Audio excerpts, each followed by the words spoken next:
2 araw na sa evacuation center ang pamilya Siason mula sa barangay Pingit sa Baler, Aurora dahil sa bagyong Ramil. Kasama ni Aling Angeli ang kanyang 4 na anak at 2 pamangkin sa evacuation center. Hindi pa rin sila pinapayagang makauwi sa kanilang bahay dahil pa rin sa banta ng pagbaha, lalo pat ang kanilang bahay ay tabing ilog lang. Baka po biglang umanong tubig. Kaya po dito kami pinaano. Nagsisimula pa lang daw na bumaba ang tubig mula sa mga bayan ng San Luis at Maria Aurora patungo sa Baler. Kung tataas pa ang tubig sa ilog, posible pang bahain ang mga nasa low-lying areas. We're still monitoring the situation kasi baka tumaas pa ang mga level ng tubig sa ilog natin dahil upon coordination with other municipality na mas ahead, mas nauuna sa amin.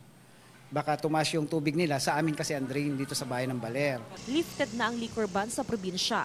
Nanatiling suspendido ang mga water activities sa Baler Beach.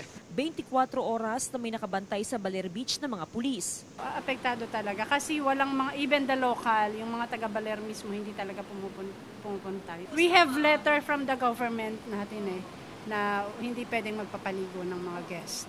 Kasi ang concern namin doon, it's safety of everyone. Sa kabuuan, mahigit 1,200 na pamilya ang inilikas sa mga evacuation center sa probinsya. Walang naitalang landslide o storm surge sa probinsya, maliban lang sa flash flood o pagbaha sa kalsada sa bahagi ng Barangay Janet sa Dipakulaw, Aurora.